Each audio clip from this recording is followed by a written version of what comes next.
Good morning, everyone. I'm Lauren Trees. I lead the Knowledge Management Research Program here at APQC, and I am very pleased to have everyone joining us for our May 2021 KM webinar.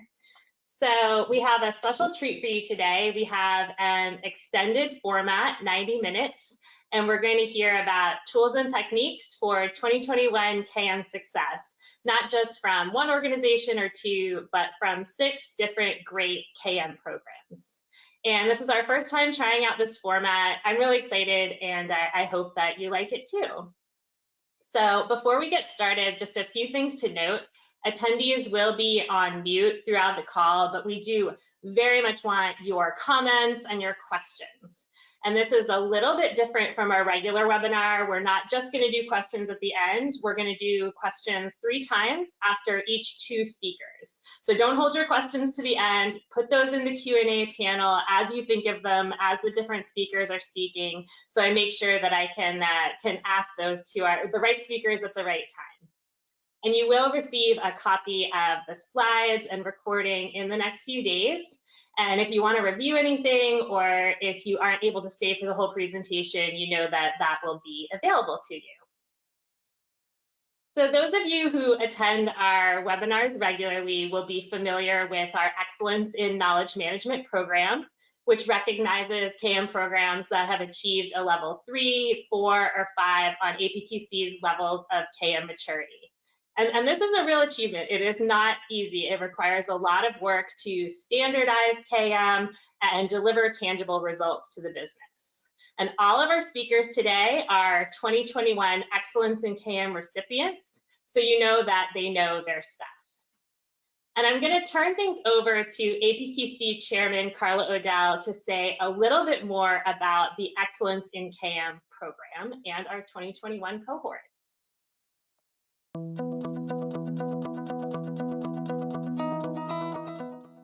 Hi, my name is Carla Odell. I'm chairman of APQC. You know, APQC has been studying knowledge management programs and what makes them tick for over 25 years. And we knew enough about it that about 10 years ago, we started assessing what makes great KM programs against a set of pretty rigorous criteria. So we know what it takes to make a KM program that really contributes to the outcomes that the organization cares about.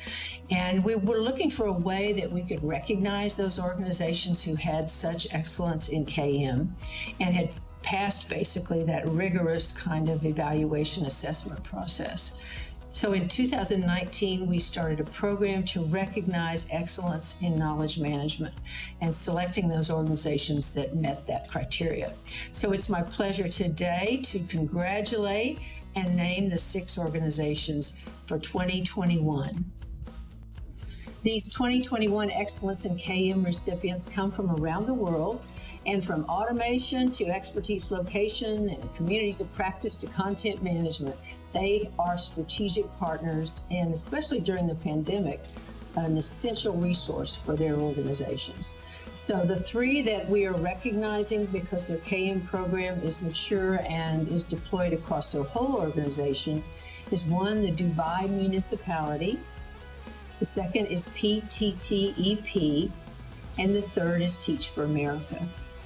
We also have another category of excellence recipients, and these are ones who have a great KM program at their entity or business unit level, and they are Mercer, Prudential Financial, Saudi Aramco PMO. And we're so proud to recognize all 6 of these organizations and thank them for being willing to share their practices so that we can share it more broadly with other organizations and bring even more aboard.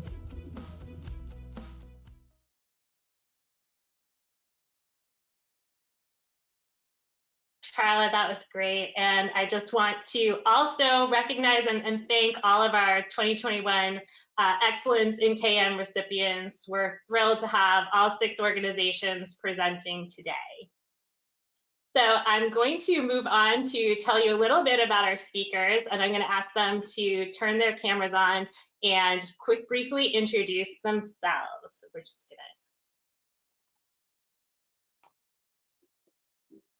to All right, great. So I think we can go in the order of the slides. So Allison, I don't know if you are on and want to get started and just briefly introduce yourself.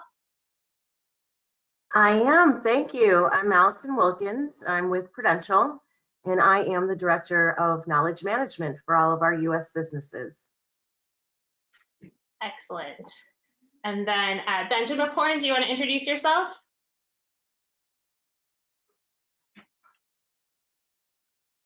Sorry, my mic. Yeah, sorry. Hi everyone. My name is Benjamin Porn. I'm from PTTEP. It's National Petroleum Exploration Production Company, dedicating itself to provide a sustainable petroleum supply to Thailand and countries around the world that we operated in. I'm in charge of KM, and I have practices from KM for like 20 years. Lisa, do you want to introduce yourself? Sure. I'm Lisa Weber. I'm from Mercer, which is a global human resources consulting firm. And I head up the Global Business Solutions, the Lines of Businesses Knowledge Management team. Shannon, do you want to introduce yourself briefly? Thank you. Hi, everyone. I'm Shannon Steffes. I am the Senior Managing Director of Org-Wide Knowledge Management at Teach for America. And then last but not least, Soha, would you like to introduce yourself?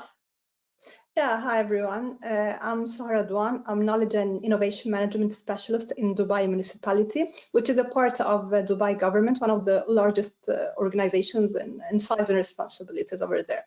And I'm working on things related to the strategy, setting strategies and approaches and framework. And I've more than 20 years experience in research, strategy, knowledge and innovation management. Fantastic. And Amar is not with us live, but he has recorded his portion, so he will say a little bit more about himself and his role when we get there. So you may be thinking, this is great, Lauren, you've got 6 KM programs on one webinar. What the heck are we all doing here? When I was planning this, I wanted to really highlight and celebrate this group. I wanted to do something a little different.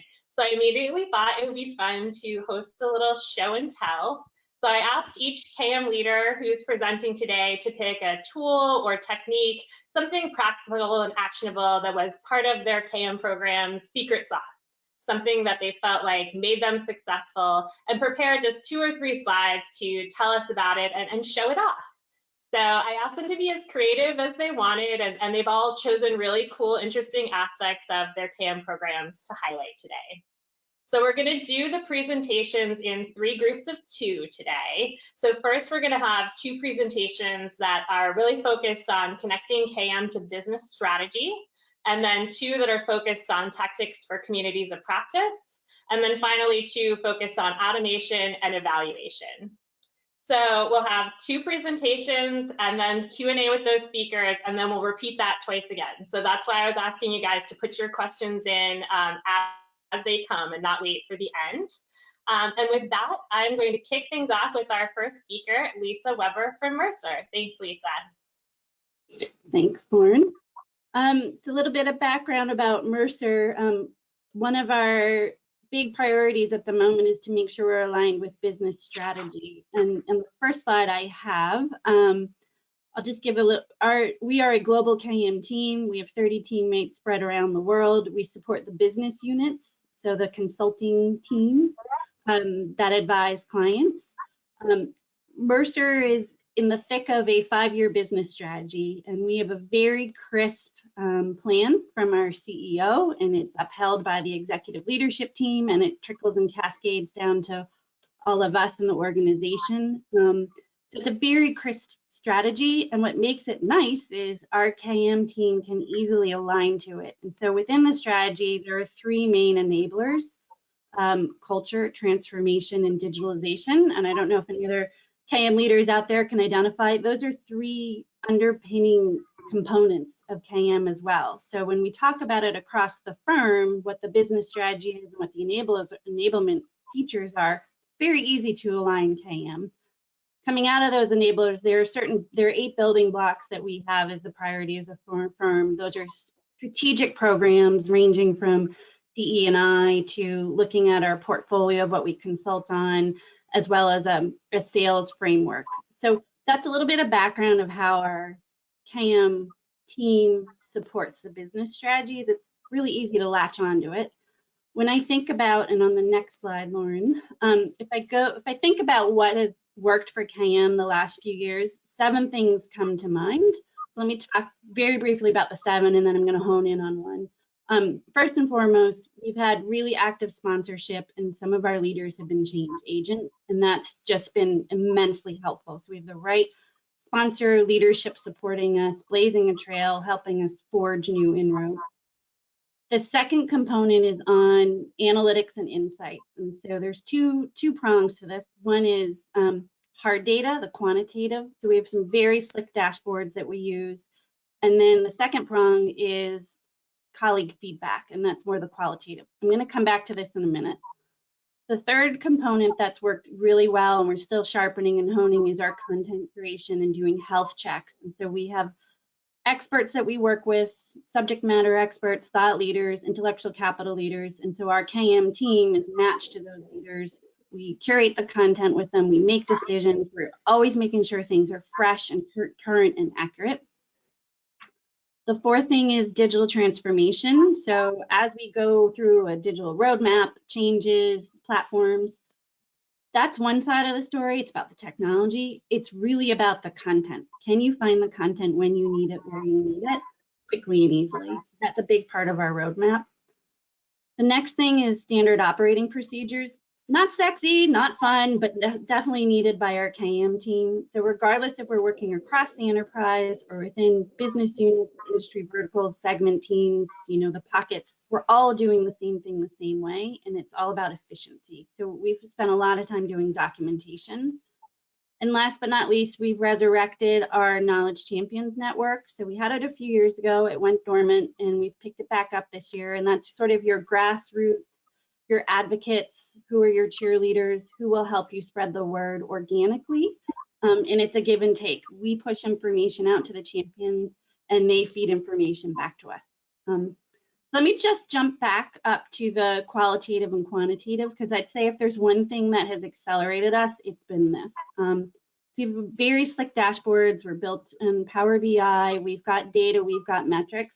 That's great. That's foundational.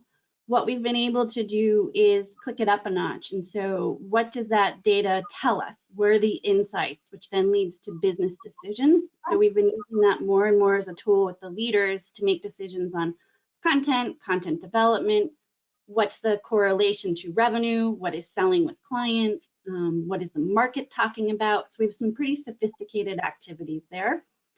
And then on the qualitative part, we've spent a lot of time listening to the voice of the colleague. What is it you need? What is it you want? What is it you're looking for?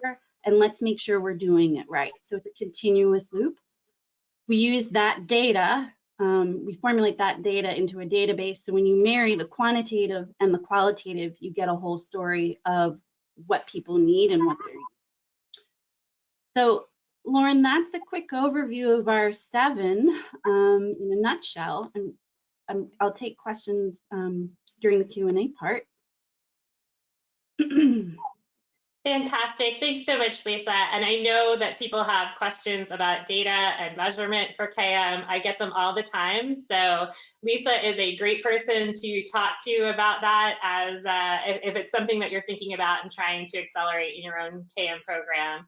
I will offer that endorsement, having talked to your data and quantitative and qualitative feedback groups as well. So I definitely encourage people to put questions in about that, or digital transformation, or knowledge champions, or any other piece of this that they would like to do.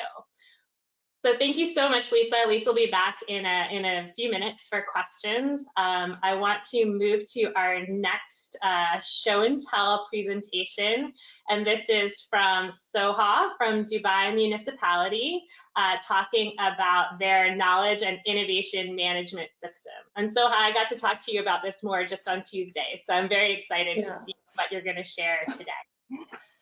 Thank you very much. Okay, we can move ahead with the slides. Okay. I'll just give a quick introduction. Yeah. Well, so first of all, thank you for this opportunity. I'll be sharing with you a high-level perspective of our knowledge and innovation management system. But to give you a quick background, actually, Dubai Municipality being a part of Dubai and the UAE, knowledge and innovation management fields are very important and of crucial significance for the country. And it is already there and shows in the pioneering results that Dubai and the UAE itself, they are showing. Let me tell you that, giving you a quick introduction about Dubai Municipality itself. Dubai Municipality established in 1954 with only 7 employees working on one task, cleaning the city. Then we came a long way since then with the huge progress and development, where today we're having more than 12,300 employees. And we're one of the largest governmental organizations in terms of the scope of responsibilities and services. We're having 13 main business, which include around 177 services. So we're managing the knowledge and innovation on the enterprise-wise on all of such things. So this to give you a vision or how we are working on how we are managing the knowledge and innovation management. We can go forward with the next slide.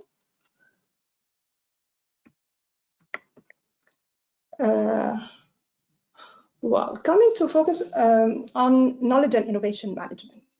We in DAM have integrated our knowledge and innovation management systems into a knowledge and innovation management system. This is a practice that I would like to share with you today.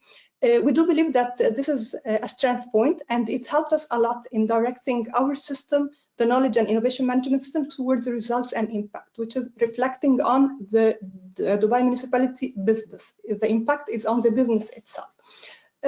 We have done that by converging all our efforts to boost the knowledge and innovation management capabilities and activities with an aim of enhancing knowledge creation. We see that knowledge creation, it is the base for creativity. And since then, creativity, it is the nucleus for innovation, which is turned into the knowledge, turned to the innovative projects in Dubai Municipality itself. So combining such things give us the sense of the vision, where we are going, where we are heading, and what we are going to measure at the end. Accordingly, we have adopted a specialized knowledge and innovation management strategy, which is perfectly aligned with the overall organizational strategy, with the aim of ensuring the achievement of the strategic objectives as per Dubai Municipality and as per the Dubai Emirate itself. So our eyes are on the strategic objectives of the organization itself. And accordingly, we have creating the outputs of that is leading us to the provision of new and innovative services, initiatives, projects, programs, business models, all that at the end add value to the stakeholder and create positive impact on Dubai as well as on the Emirates, on the country itself. Moving forward for the ecosystem, the next slide. Which is the last one. Here is our knowledge and innovation management ecosystem, which integrates all the key activities and the components of the knowledge and innovation processes. So, driven by our knowledge and innovation management strategy, we have a focused knowledge and innovation management system, which means that we have identified the focus areas to run our ecosystem. We direct all our activities across the phases of the system, starting from identifying the challenges, which are derived from the main focus areas, to the ideation and then the evaluation, and moving all forward till the implementation and the end results. All of the activities for the knowledge and innovation management, they are working towards achieving the innovation at the end and the benefits realization. And when we're saying innovation, why we have incorporated it with knowledge, because at the end of the day, the innovation is not invention. Innovation is we are having and adding value, putting the knowledge into or using the knowledge and applying it to have something new which is implemented. So when it is implemented in a different way, it adds value, it is innovation. So we have different level of innovation, and we are not talking about the invention or only the high level for the innovations across all the 4 levels that we are having. And as you can see here, that this funnel, it shows that as we are narrowing down the ideation and then the evaluation, and we're getting into the projects or the innovative projects at the end, the knowledge is working and it is expanding on the other side. There is an inverted funnel for knowledge in the opposite side, if you can see. So at every step or at every segment of that, knowledge is input and output. So we ensure providing all types of the knowledge and management activities that will be helping us in order to increase our knowledge and to go with innovation projects. And that's it. So with the questions and answers, I think maybe more clear. Fantastic. Thanks so much, Soha. And to move on to the question and answer portion here. So Lisa, I don't know if you want to join us again for that as well. I have lots of questions about metrics and other pieces for you, and I know that Soha, you will, I'm sure, get some more questions coming in about your portion as well. But I'll start with Lisa. So there were several questions about how you decided what metrics to track and how you decide on the right number of metrics without it being too much or too big, like how you kind of right size the metrics program. Yep. We sort of have like a 3-step process. First step is we work with the stakeholder, whoever that is. Could be a community leader, it could be a subject matter expert who leads a topic, it could be a business leader, whoever it is. We have basically a question answer form where they get to just rattle off what are they looking for. And then we kind of go behind a closed curtain. We figure out as a team, one of our teammates, this is his dedicated job, almost a full-time role for him, data metrics expert. And we have basically a menu of everything that we can get, and we're adding to it constantly as we innovate. And we match what the stakeholder wanted to what we think is the right metric. And then we go back to them and say, this is our presentation of what we think you're looking for. Do you agree? Yes. And then we go ahead and produce the metrics. So I'd have to look up and see how many possible metrics we can get today. I mean, it's endless because we have a feed from our HR system. So any demographic, where the employees sit, GDPR, we're totally in compliance. Metrics of, you know, demographic, who they are, what role they're in, what location, how long have they been at the company. We can slice and dice all that data and what content's been used, what communities have been active. So it's a pretty extensive list, but we don't give it to everyone. We curate it down to these are the 5 things we heard them ask for. And then we produce the report for them. Yep. Great. So I have some questions for you about metrics as well, and I know you guys track a lot of KPIs. A lot of people wondering how you measure the benefits of what you're doing in KM on the various aspects of the innovation process. Do you want to talk a little bit more about that? Yeah, sure. Actually, as I've told you, the role of the KIM strategy is to support the organization. So our eyes are always on the impact, what we are doing for the organization. Accordingly, we have 3 sets of measurement. We're measuring, first of all, the operational KIM. I'll give you an example from the KPIs, like the percentage of the contribution and participation in the KIM activities, the percentage of employees providing new ideas coming from all of the KIM activities that we are doing, and the percentage of the people working and satisfaction levels as well of such activities, for example. Then we're coming after the operational to the output measure of what we are doing. So it is, for example, I'll give an example, like the innovation readiness metrics, the KMML, the knowledge management maturity level, numbers of IPs, number of researchers and researchers and studies. After that, we're not only measuring the output, we are measuring the impact as well. So we are measuring the impact on the core business, how such activities have contributed into innovation projects that have already impact on the revenue. So we are measuring the revenue from the innovation projects that across this file. And we're also measuring the cost reduction.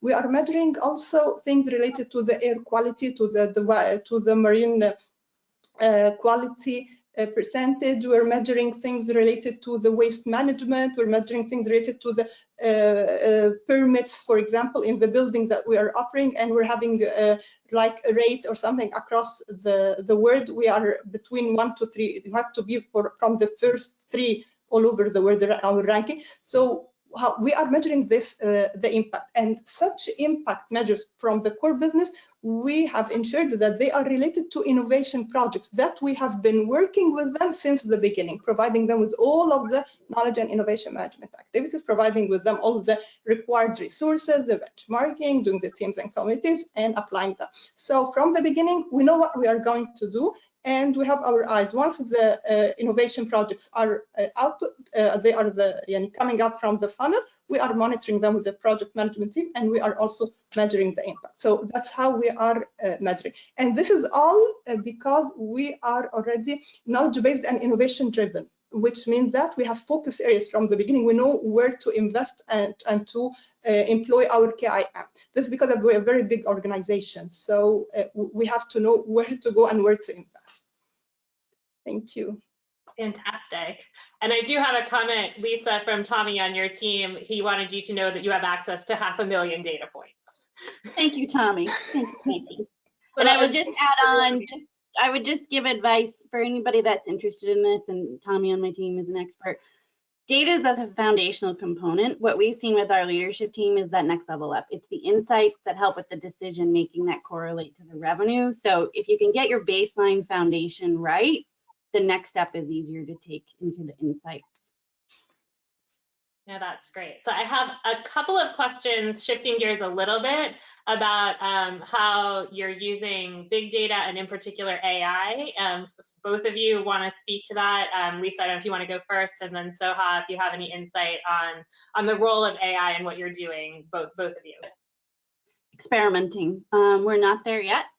If anybody remembers, I don't know when it was, Lauren, last year sometime, we did a session on our Mercer Brain product, which is a homegrown, with a vendor, but homegrown digitally led project that incorporates AI and machine learning. And we're still in pilot phase, but we're getting more and more interest from senior leaders at our organization, as well as our parent company, Marsh McLennan. So I think we'll have more to say about that in the next 3 to 6 months. It's been a huge learning for our KM team. We spot where the value is, the efficiency, the quality. So we are absolutely interested, and we're in that experimental phase. Soha, anything that you wanted to add there? I want to add that, yes, we have in Dubai Municipality the digital strategy, which is also enterprise-wide, which we are working, we are linking and aligned with it. We have our knowledge and innovation management strategy linked with the digital strategy. And the digital strategy has 8 initiatives. One of the initiatives, it's the AI, for the implementation of the AI, not only to restrict it into the knowledge and innovation management activities onto the department level, but also for the whole business. So to ensure that people, they are having the right data and the assistance of the artificial intelligence to help them to analyze the data, to have the dashboards, to have real-time decisions, real-time data, and we're taking it all of the way. So we're not only concentrating our AI on the business unit for the KIM, but as well as we're working hand in hand with the digital strategy team. So I have a couple of questions, Lisa, I think specifically for you, but Soha, you may have some insights on this as well, about the KM Champions program, and if you could talk a little bit more about how that works and how you engage people in it. Yep. So the model we're using now in 2021 is based on a model we used about 8-9 years ago when we did a technology migration, and we needed people to be out in the offices on the teams to help us with this like migration and the softer side of it of like tips and tricks and how do you do things. So we took that concept and we're repeating it now in 2021. It's grassroots, it's word of mouth, it's organic. We're not limiting it to a certain group or type of job, family. It's really open to anyone. And it's about a half hour to an hour every month. We host calls, we push out information to the group, and they also vote on things they want to learn more about. So we've got our next sort of series lined up. Our intent is to leave it organic this year, and let's just see what happens, see what the uptake is, see what the pay it forward is. So if they've been listening and learning, can they spread that word and pass it forward to the teams that they work with? 2022, we might change it up and make it a bit more formal and ask business leaders to assign champions, but we don't want to go down that path yet. We wanted to see if it's organic. Not that hard. If for those of us on the KM team, they're typically the friendlies we work with every day. So they're project managers, they're administrative assistants, they're intellectual capital leaders, they're analysts, whatever role that come to us with questions. We go to them when we need a go-to, quick favor. So it's not that hard to drum up these champions, and now we're just putting a nice label on it. So we're going to see what happens this year, and then maybe we'll change it. So I'd love if you could talk more generally, at least, about how your team engages people out in the business, because I know you've thought a lot about this as well. Yeah, if you want about the camp champions, they are very crucial, especially when the organization is big. We're having 34 departments, and it's a quite big number of employees over there. So we're using our knowledge and innovation management champions over there. We're having like a program for them, and they have roles and responsibilities to be done. They are we have a team in each of the 34 departments. They're having the responsibilities, what they are doing. They are responsible of helping spreading the awareness, and they have like awareness programs to be done. They're always managing the knowledge sharing activities and the innovation lab and ideation, and they have a set of numbers that they have to manage, and they are reporting all of such to us. And from time to time, we are also enabling them or equipping them with the needed things, and they are all got certified with the knowledge and innovation management certifications. Many of them they have in the knowledge management, and also many of them they are innovation strategists, and we're working on that. So we have to equip them in order to rely on them. We cannot just get some people who will be coordinating. No, they have to understand the value for that. So it's one of our main channels, especially for a very big organization like what we are doing. So I'm going to take one final question, and I will pose it to both of you, which is around people who are less mature, earlier stage on their KM journey, going back to the measurement topic, and how you start measuring the impact of KM if you don't have all these mature capabilities yet, and what the best path is to get there so that you can start to show impact and value from what you're doing, even if it's a little bit ad hoc at that point or early stages. So I'll leave it up to you guys. Who wants to take that first? As you like. Go ahead. You can go, Zaha. Oh, okay. For the people, regarding the measurement, and for the people who are less mature, the most important thing is to not be lost in the within the silos of the knowledge and innovation management, which is, if you have a unit in it, then they should not be stuck in measuring only the knowledge and innovation, the KPIs for that, because they have to know why they are doing so. To have an investment and having a business unit or a team of people working for knowledge and innovation management, the impact or the outcome should be for the organization. And we are not doing knowledge and innovation management to be happy or to just implement activities. We're doing it to help the organization. So they have to be aligned with the organizational objective, to know how I can support, to test first, to pilot. And what works in another organization might not be working in mine. So it is fine if the same, it is a practice that is known all over the other organizations, but it is not giving me good results. I have to stop it. It's fine, and I can amend it and I can customize it. So I have to know what I'm doing and have to embed it in my culture and to tailor it to what I want to achieve based on what my organization is going ahead and why I'm doing so. Because the most thing that makes people fail actually is that they are trapped within what they are doing and they lost the sight of what they should be doing and why they are there.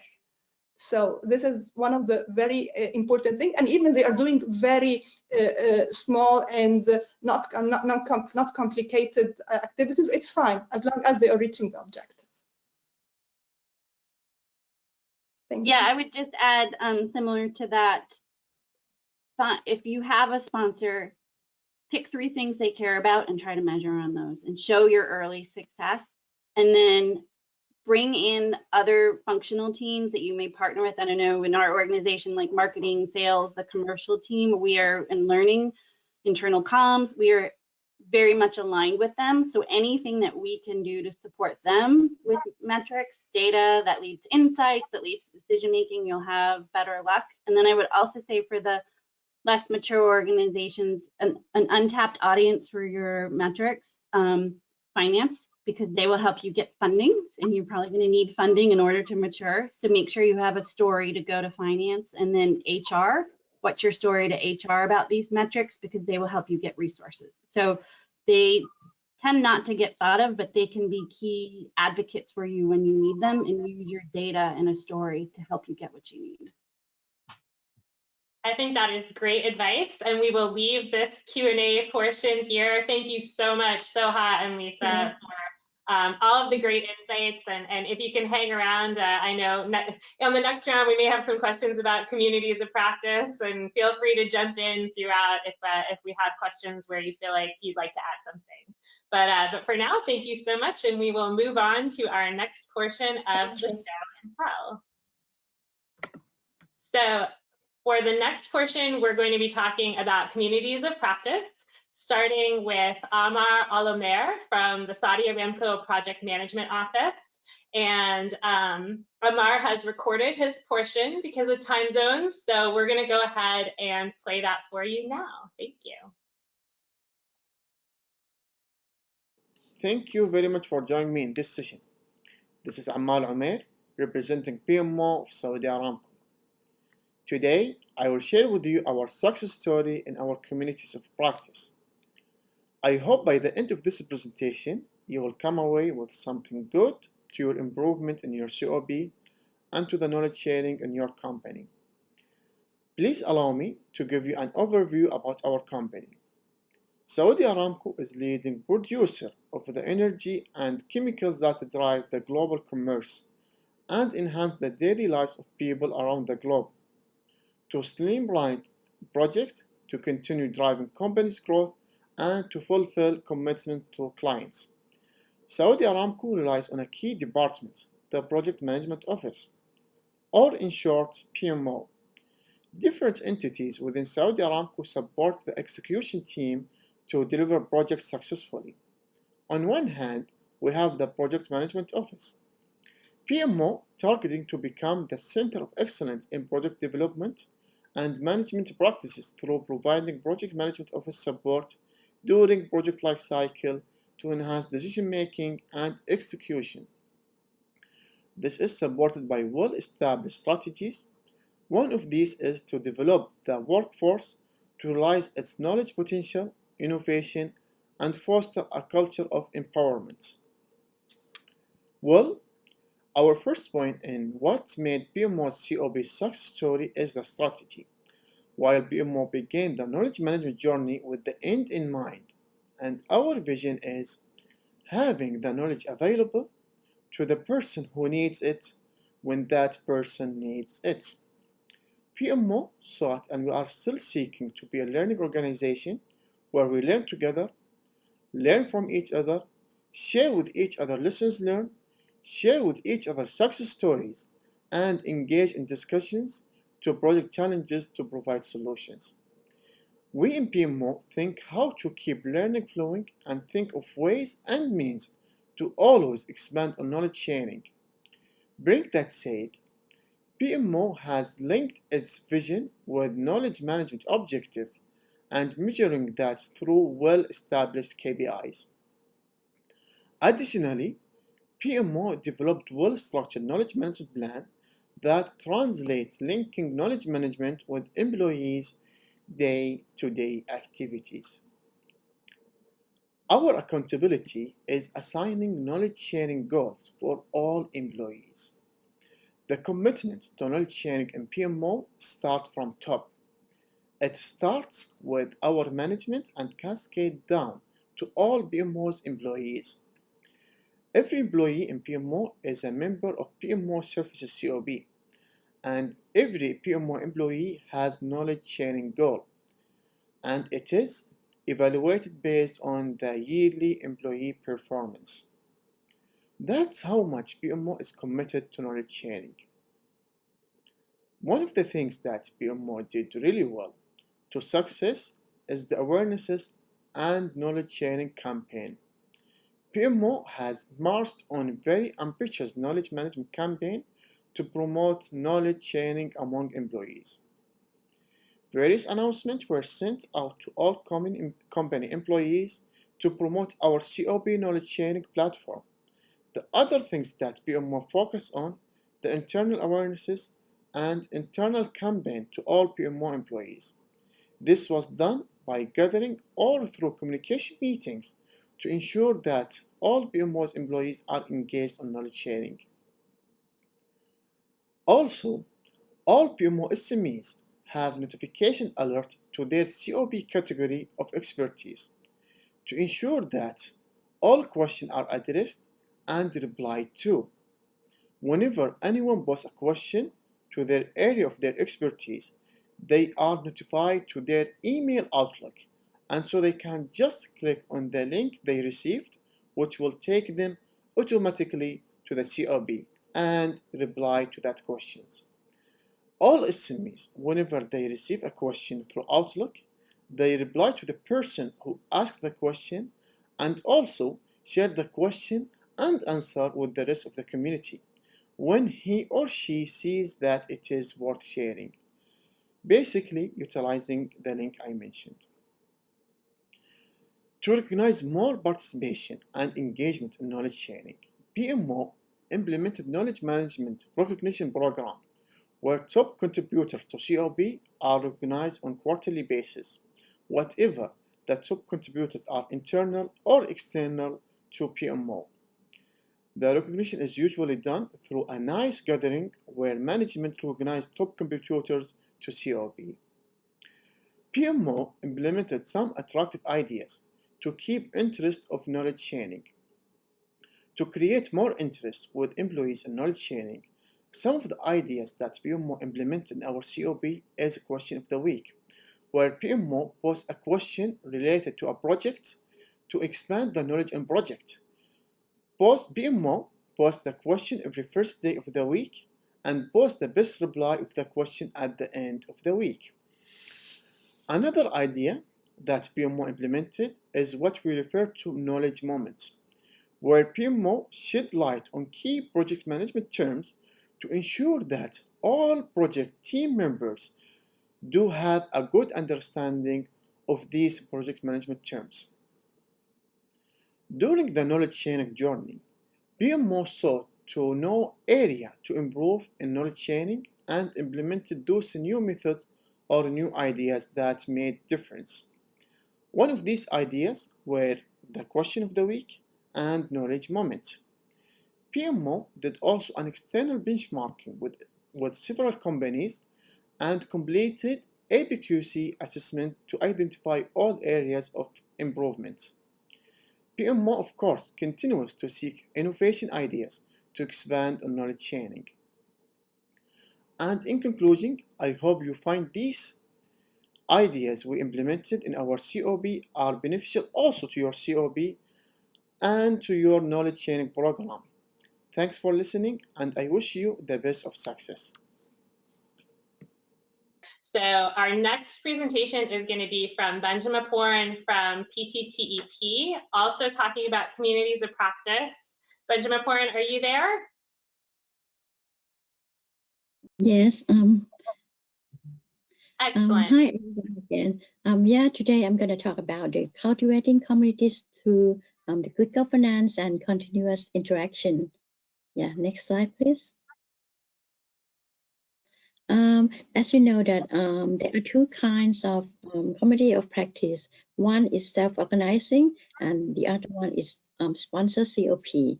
And for PTTEP, our COP is sponsored, and we have a strong governance model with clear roles and responsibilities. We have a knowledge sponsor, which is at EVP level, and we have a knowledge champion, which is SVP level, and then we have the community leader, community advisor, and subject matter experts, and the members. Also, we have the corporate KM team to support them. In the COP governance charter, they have to set a vision, and it has to be cascade from PTTEP vision down to PTTEP KM vision, and then functional group vision, and then came up with COP vision. And in that, they have to set a clear objective and expectation. And in the charter, they also need to identify key critical knowledge, and they need to prioritize them. And the activity they want to do is based on the area that they identify and area that they set priority. And as the community of practice in PTTEP mostly are like a learning communities. So we try to tie with the HR system, because individual competency management system, or ICMS, and we do rewards and recognize members who in the COP. And I like to share with you some key success factor in the COP governance. The first one is management support. Management support is very important because management can allocate resources, and they can encourage team to participate in the COP. Also, the community leader, they are also very important. If they are volunteer and they have a passion, it would be great. And the second one is about the clear objective and expectation. This needs to be done with all the members and all the sponsor, because they will know what they have to do, and they will be more participate in the COP. And the third one is that you should try to link the COP with the objective and business strategy and their work processes, so that it will be support the company direction. And lastly, if you can invite the wide range of members to the COP and get the COP to be a large group, so it will be beneficial, because they can learn from many aspects from members, and they can solve problem effectively because they have many cases to share. Next slide, please. And next, I'm going to talk about the continuous interaction. If you do not govern your community well, and there's a chance for member to be disbanded or going underground.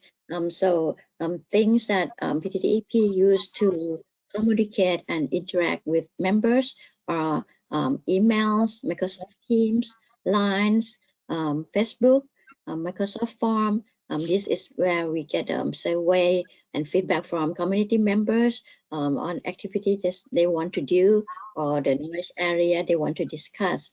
And we use Microsoft Stream for the video clips. And besides this channel, we also have KM Portal, which we call Knowledge Society.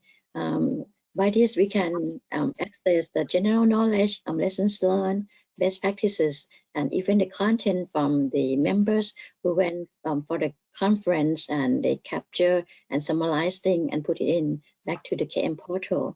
But if you want to just stay focused on your community of practice, you can do so. You can access your COP via your notebook, your laptop, or anything, anytime, anywhere, any place. And there will be a notification to alert you when someone mentioned you, or when some document related to you. And we also have e-learning system in case that members want to learn stuff in more details. During a normal time, not during this pandemic, COVID-19, we normally conduct a workshop for lessons learned, and then we share in KM Day or in the COP or at corporate level. And the next one is we organize PTT KM Week. This is an annual event. We did it. This will be 25th times this year. In this event, we invite the high-rank officer like Minister of Energy to be give keynote speaker, and then we invite an expert from many countries and from other organizations. The expert will give a talk based on company direction, for instance, innovation, sustainability, development, or technology.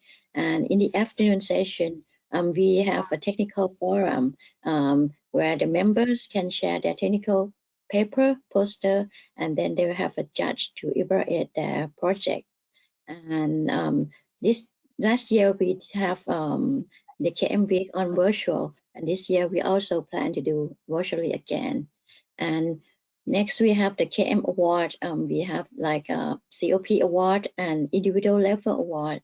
We award those who contribute and those who are experts, and also best facilitators and best learners. To get more into the content, we have the OJT on the job training for members who want to know technical stuff, and we have senior members or the expert to teach them or conduct a training session, and we invite some members for site visits so that they can learn from other organizations, and some COP they want to meet regularly, like every week, but for a short period of time, like 15 minutes or half an hour. So they meet every week for a morning talk.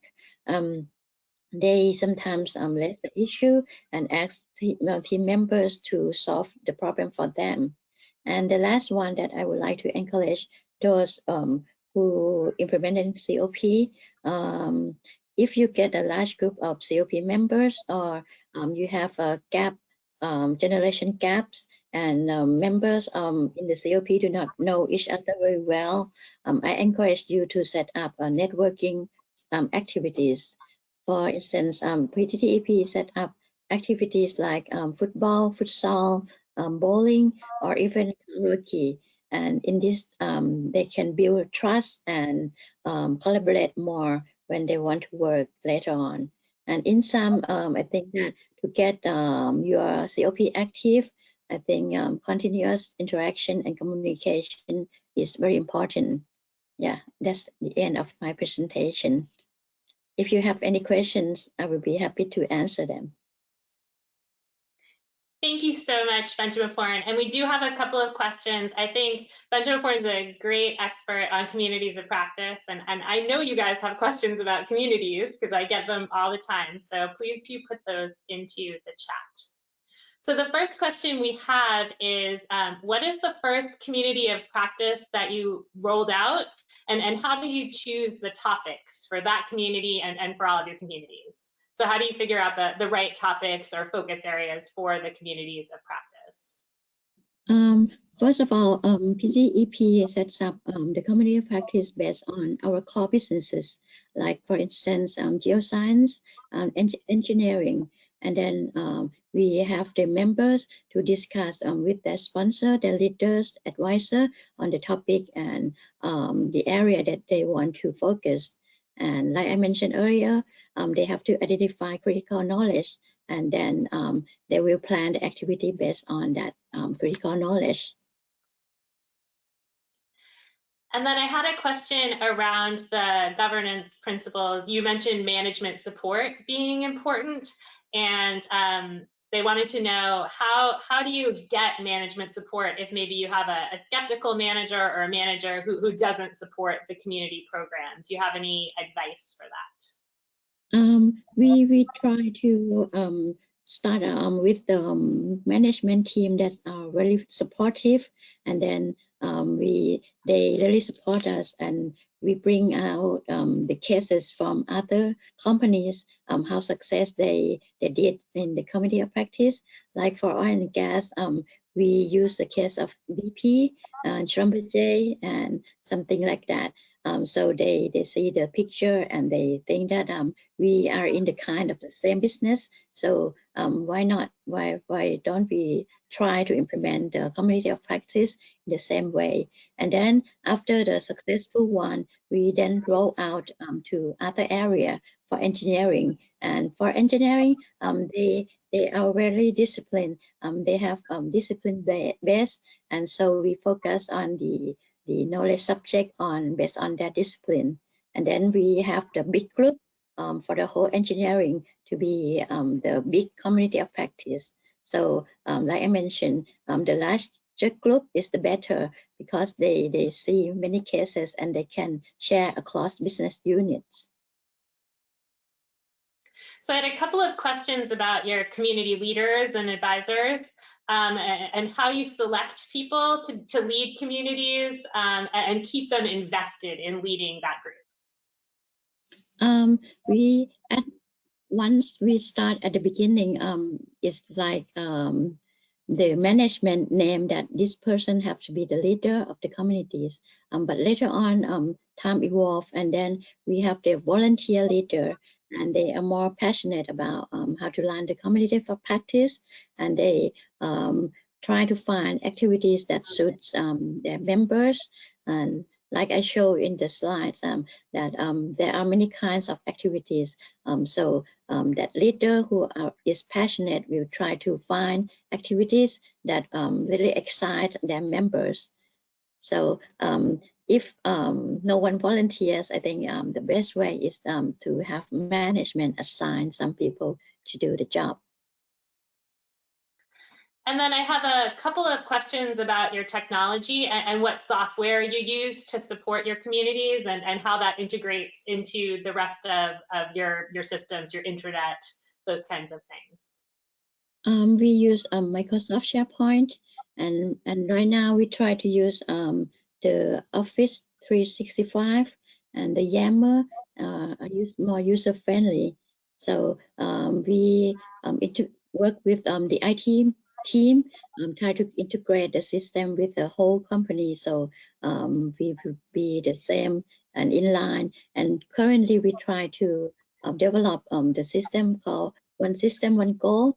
And so we try to integrate every database, and we try to improve the search function and try to be like a Google.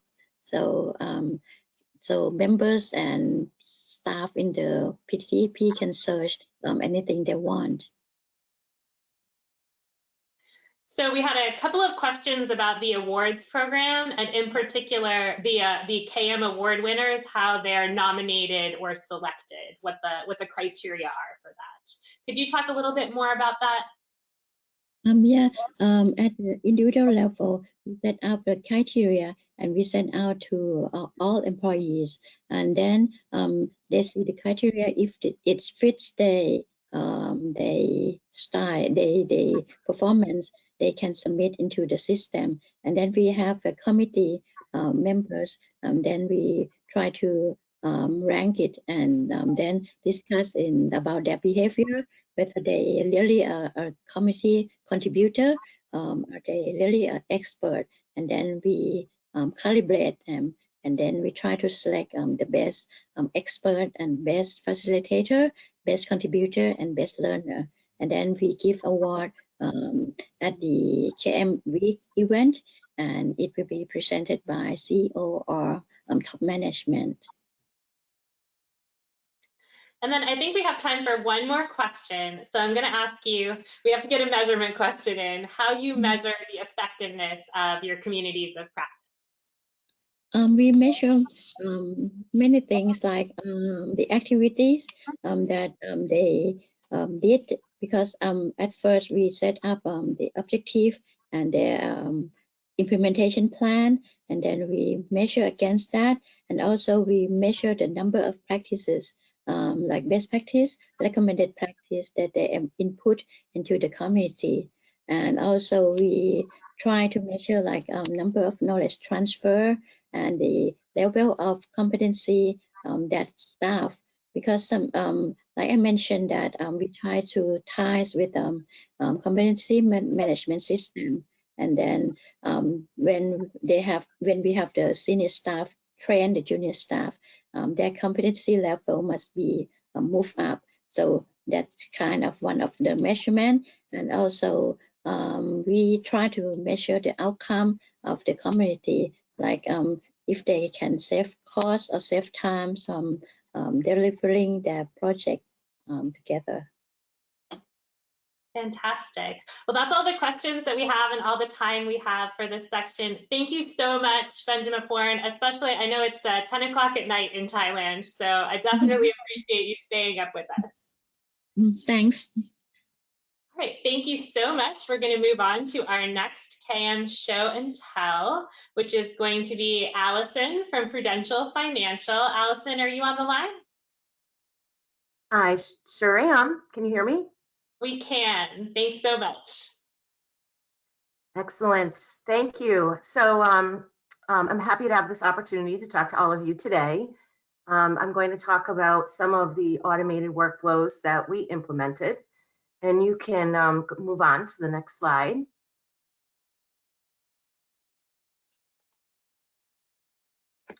So we'll touch on the enterprise KM automated workflow, kind of an overview, and then we'll go into the governance rules, and then lastly, how we supported those rules.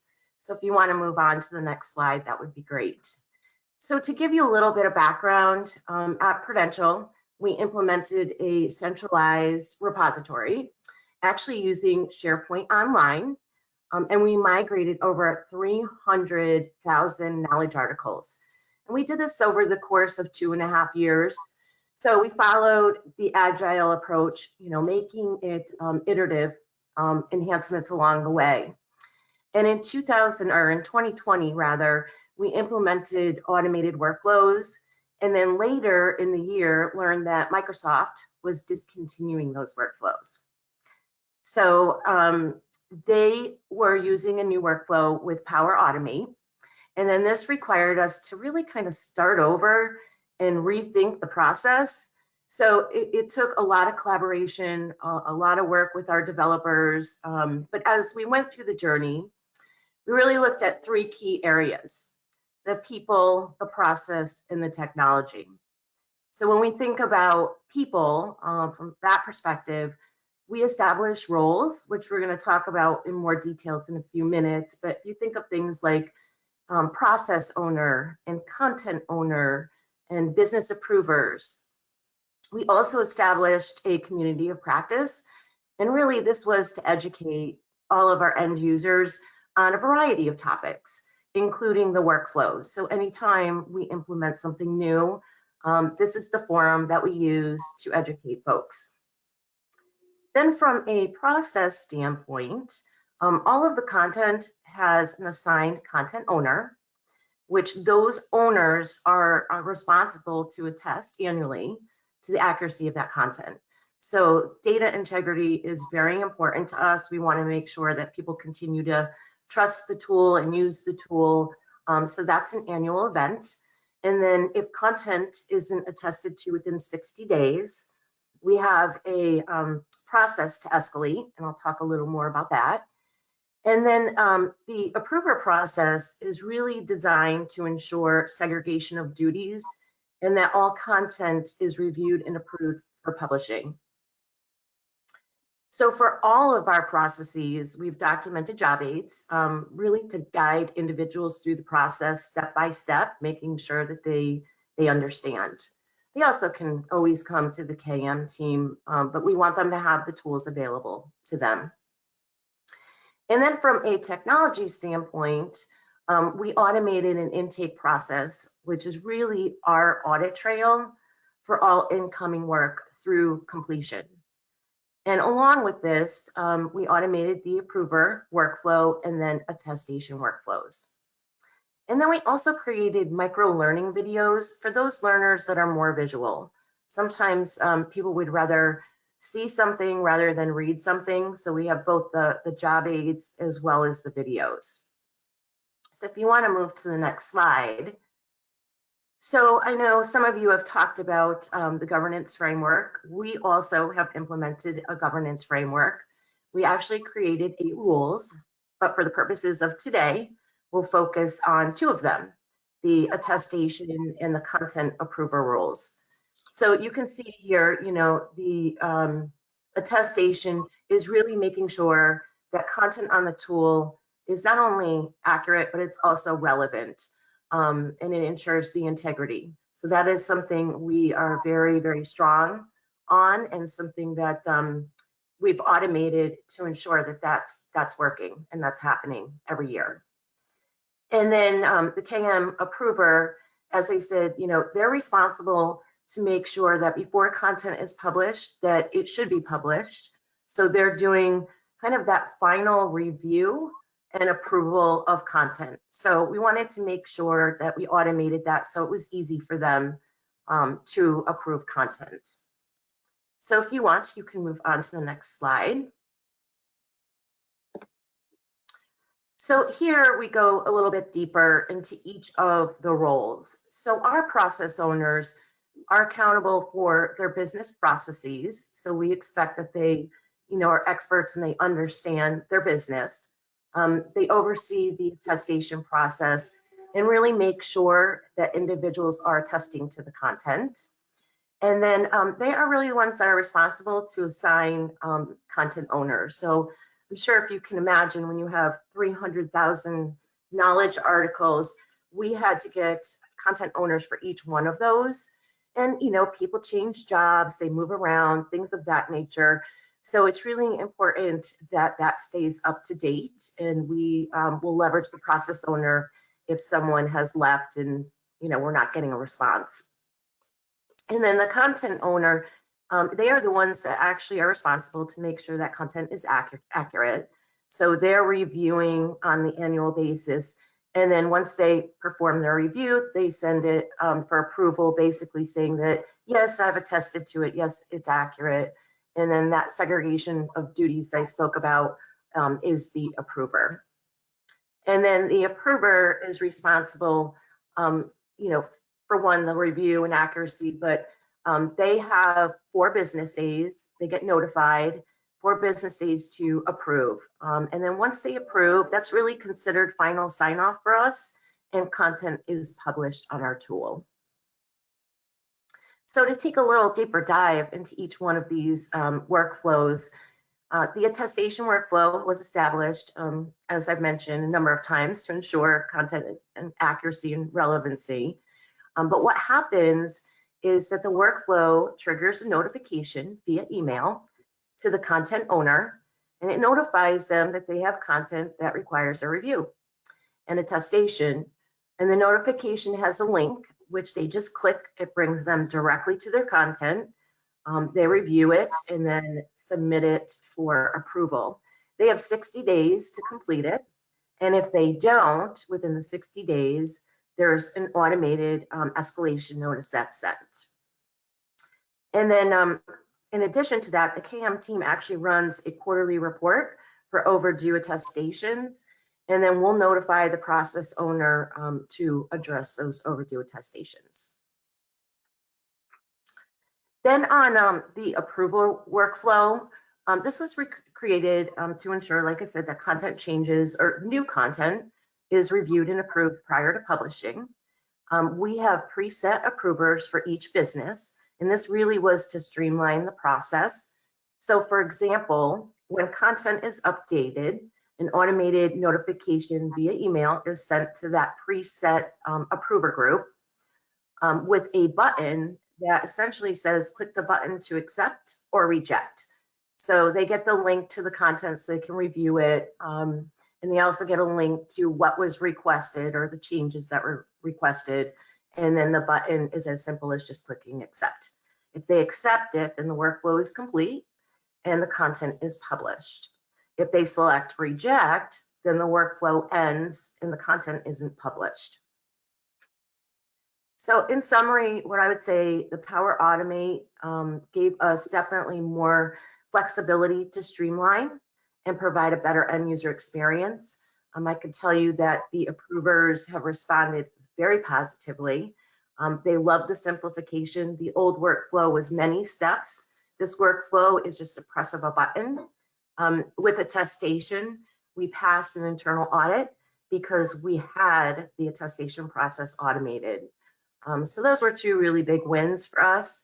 And then, as we look ahead, because we're always looking to enhance, we'd like to enhance the quarterly attestation report. So right now, it's something that we have to run manually and then send it out, whereas in the future, it'd be nice to be able to just have that automatically triggered and going to those process owners. So that's our goal for the future.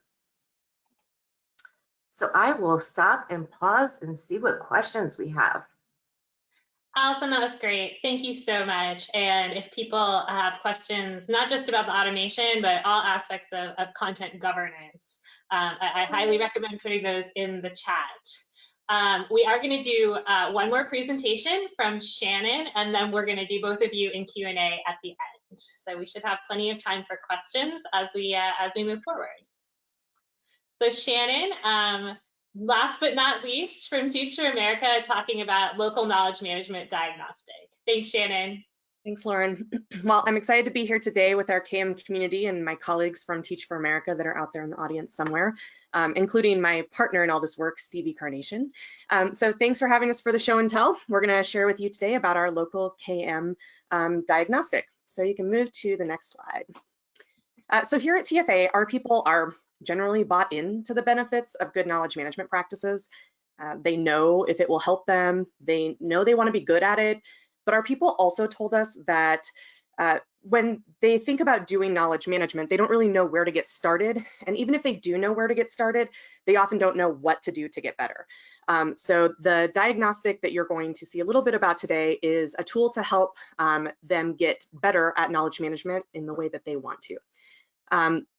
And over the years, our org-wide KM team has developed a ton of tools, but we also can't efficiently get them to teams to implement in a way that meets them where they're at. So this solution also helps us to get those tools in the hands of people, understanding when they would even use them and for what purpose. We also have to account for capacity for my team. We run a pretty lean KM shop at TFA. We're a nonprofit, so we always need to be thinking about the cost of any program. And at any given time, we operate with between 2 and 3 people for a staff of about 1,700. That includes our national office and about 50 regional field offices. And just for context, even before COVID, most of our staff worked at least some part of their work week remotely. So that was an important consideration for us as we thought about these as well. Another area that the assessment itself supports is our efforts to monitor and measure our KM program. So it helps us to determine where we can increase standardization and adoption of the tools and practices that we want to get into people's hands. So in order to build a product that met all those needs, we needed to think about how we would do this for our entire enterprise KM program. And we use APQC's Knowledge Management Capabilities Assessment Tool. If you're not familiar with it, KMCAT. That's a central part of how our KM strategy is developed year over year. So we loosely based it on that tool that worked for us at the enterprise level. And if you're not using KMCAT for your program, I recommend it. It definitely supports our efforts to grow and helps us prioritize our work. And we've been using it for about the past 4 years. So last, we really wanted it to be easy for teams to interpret. So we wanted them to be able to use it on their own. So we kept the language simple, we kept the scoring simple, we provided exemplars, exams, and resources that would help teams self-serve into improvement. So let's take a look at the structure. You can go ahead and move to the next slide.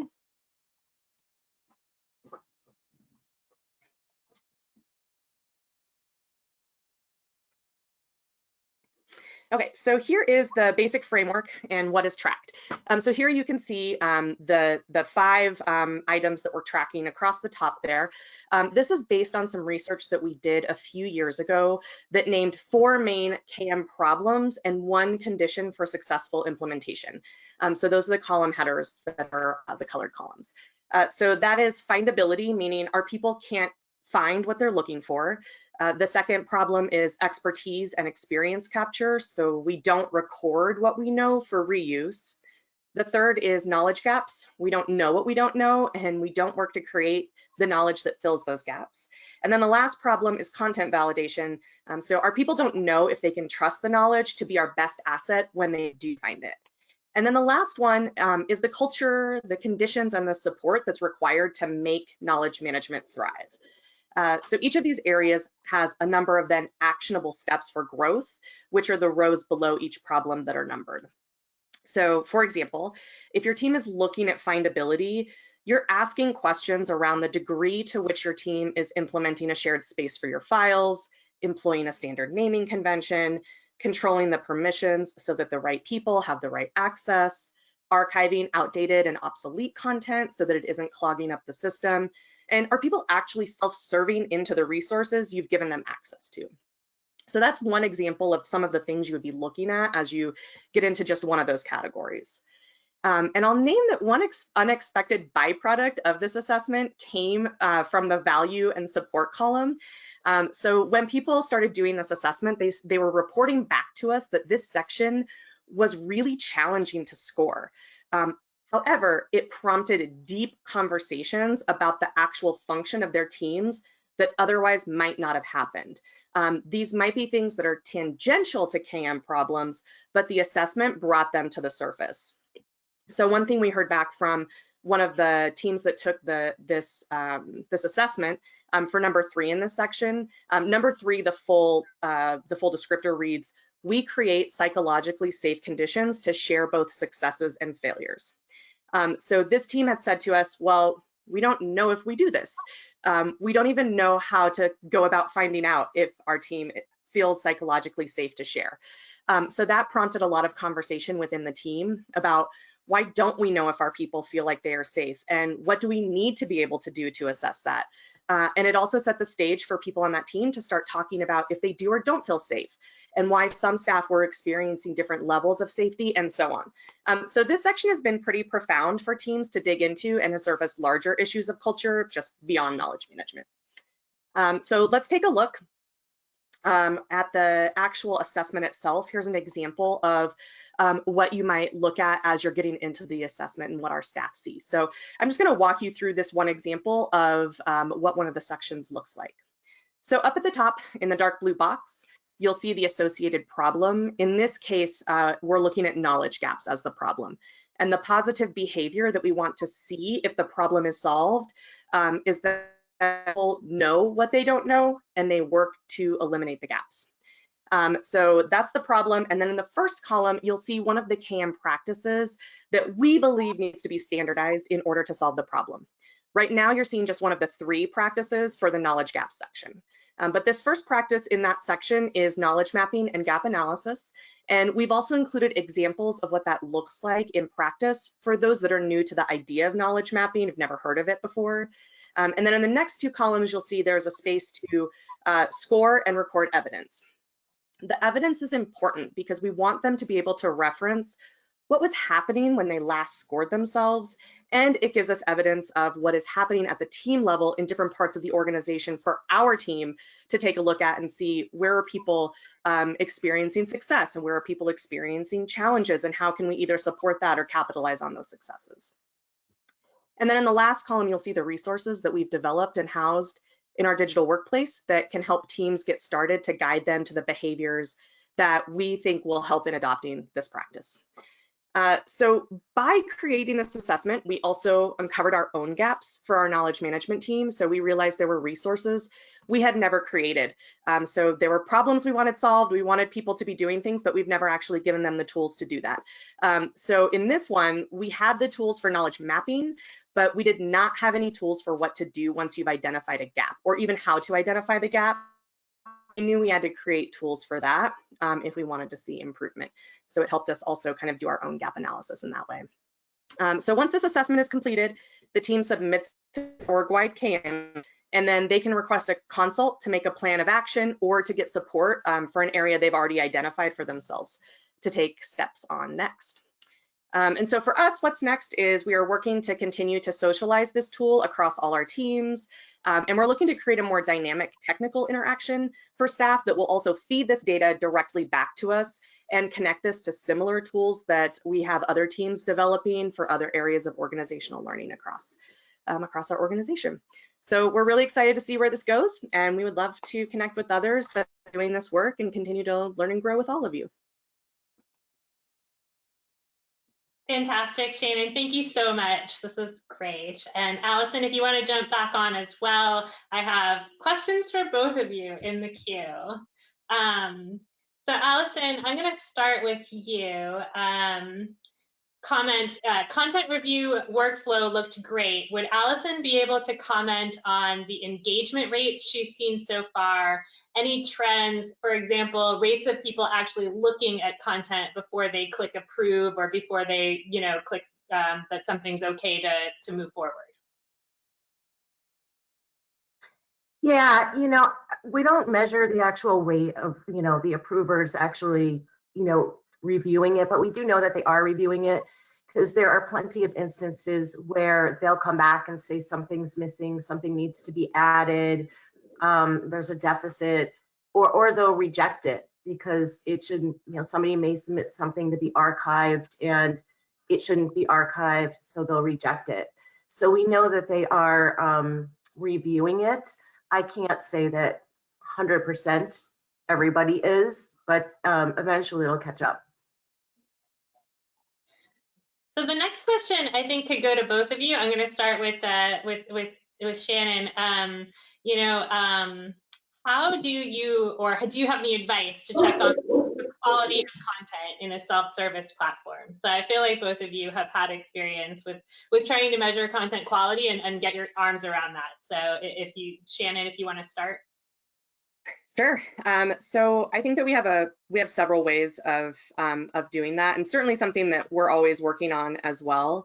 I think that one thing is my colleague Stevie, who is out there, as I mentioned, she is really our in-house expert about usability and user testing and user design. So we're constantly user testing. We're always looking at things, having focus groups, running pilots, getting real-time feedback from our folks. We just ran a pulse survey on our digital workplace that launched yesterday, so getting some of that information back. Our digital workplace also has an ability for people to give us real-time feedback. So if they get to some content and there's a problem with it, or they need something updated, they can submit that immediately. They can also rate things and like things and leave comments on stuff, so we use that as well.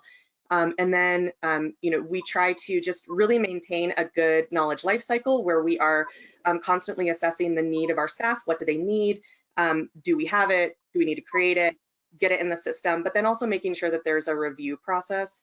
And so one of the things that we'll be working on over the course of this upcoming year, as we move into our new fiscal year in a couple of weeks, is thinking through how we actually can even start to do more of what Alison's talking about, which is automating some of the workflows around that and looking at some of that. And then last thing I'll say is we have a pretty robust governance system that includes a layer of editors-in-chief who then have content contributors underneath of them, and then we have a governance overview that includes our KM people from our communications team, some people from our IT team, and so we kind of have some layers of how we're addressing that as well. Allison, any thoughts on content quality? Yes, and I apologize for the dog barking in the background. There's FedEx here, so my apologies. We've created all sorts of things like a template that requires people to put content in a certain format. We have certified content contributors which go through a certification program, and we quality review them to make sure that they're following protocols. All of our KM staff have been, fully trained with technical writing. So we're making sure that content stays of the utmost quality.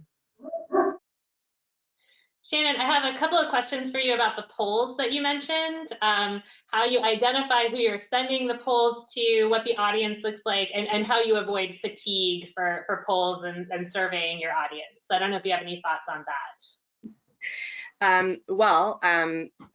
I mean, we have no shortage of surveys that happen at Teach for America. So we are pretty conscious about that, but the two kind of strategies that we've used this year is we've inserted ourselves into a survey that already existed. So we requested space within, we call it our staff support survey, which surveys our staff about like anything from, you know, their financial supports, legal supports to knowledge management, data, things like that. And so we inserted some questions in there because that's one that's already going out. But the pulse survey that I mentioned that we just sent out, we made it short. It's 2 minutes, it's 2 questions and an open-ended. And so I think one, it's if you can get people to not have to fill out a 25 question survey that has an open-ended at the end of each and make the open-ended optional, I think that they're much more likely to be able to fill that out. And then, you know, and then like I said, we try to target people as well. We can get data about who's using our systems and who isn't. So we can create a focus group based on just like, we just want to hear from people today that are not using our systems, or we want to like talk to the people who are like are really active users, and we can target people. And we also we'll call people and talk to people and just ask them. Everything isn't always a survey. People also have the option to be in live contact with a human being too. And then I have a question, well, I have 2 questions, one for each of you, but they're the same question, which is really about how you got buy-in for what you're talking about here, both the content roles. Alison, we can start with you, and then Shannon for the assessment. Yeah, and I think somebody mentioned it earlier, leadership buy-in is so critical, so very important. You know, we really, when we rolled this program out, we started at the very top and we got senior leadership to buy in and really kind of trickled down from there. But, you know, we had multiple different meetings, kickoff meetings with VPs, with the next layer down. We did all sorts of, you know, show and tells, come see the new system, that sort of thing. And we've created a couple of forums, one being the business lead forum, which is quarterly, where kind of our senior leaders come together and we update them on, you know, what's happening, what's changed. And then we also have an advisory panel, which is made up of all the businesses, which help us make decisions. So we don't make decisions in a vacuum. It's really their tool. They're the ones using it. So we make sure to involve them, you know, kind of tell them along the way what we're changing, why we're changing it, get their buy-in, and then ask them to really funnel that down through the organizations. We also have a lot of communication where we're constantly using news articles as part of our SharePoint site. So really making sure that we're getting to all areas of the organization.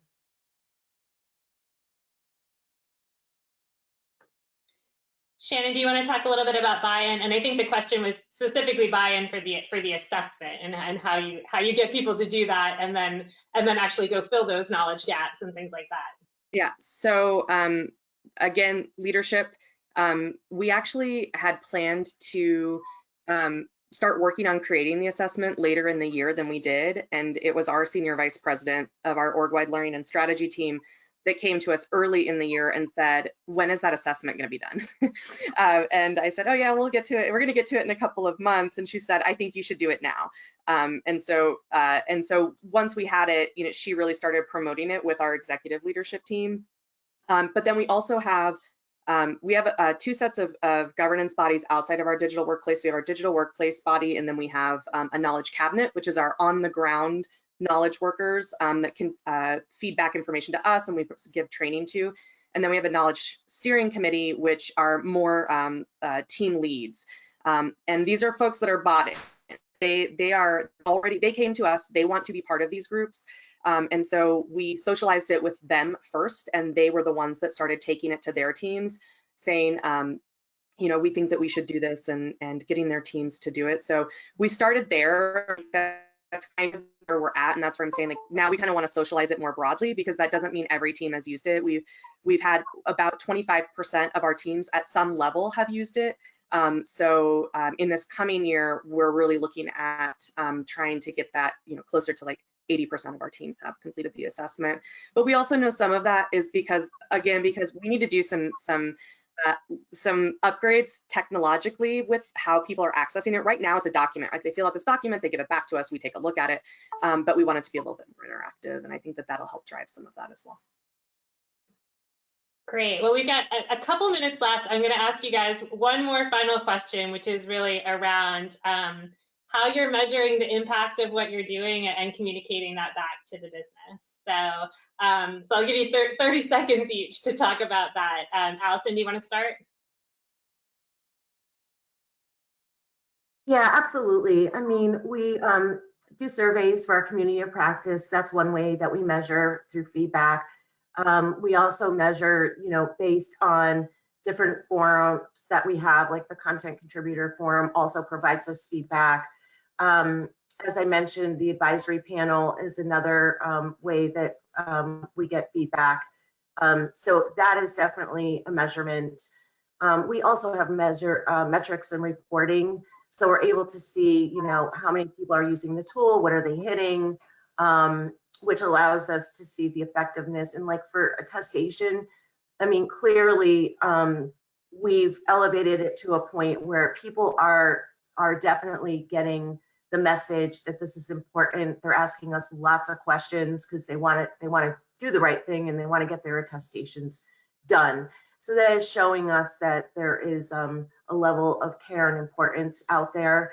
I'm not going to say that we see it across every single business. Some businesses are a little more lax, but I am seeing a lot of businesses that were laxed in the past no longer anymore. They're seeing the importance clearly. That's great. Shannon, final comments on measurement? What don't we measure at Teach for America? We love data. So KMCAT is our big, you know, we make sure that people understand where we're at with that yearly. And then within different initiatives that we have, you know, we publish our analytics on our digital workplace weekly for all of our key stakeholders. Anytime that we have, you know, a major project, we do that quarterly. We report out on our progress towards our strategic goal of all the initiatives that we were taking on for the year. We report out on our staff survey. We will report out on this pulse survey that we just did. And then, you know, and in terms of the assessments, you know, we roll those in to how we look at what the organization needs overall. So, you know, just standardizing every time we have a initiative, there's a measure attached to it, and then we are very clear and report those out to anybody that is like a clear stakeholder to us, so our governance bodies, leadership, etc. Fantastic. Well, thank you so much, Shannon and Alison, for being our last presenters here on the show and tell. I appreciate it. I know we are at time, so I just want to quickly let everybody know that in the slides that you'll receive, you'll get some additional resources about the capability assessment tool if you're interested, our previous excellence in knowledge management recipients, and we're working on new content for our 2021 cohort to tell you more about what they're doing in KM. Just a quick reminder about upcoming events. We have our 2021 APQC conference in October. I will encourage you all, if you can get here, to get here. Additionally, roundtables and webinars. So check out all of that on our website and connect with us. And thank you so much for joining us. And I hope that you will join us again soon. Thanks a lot.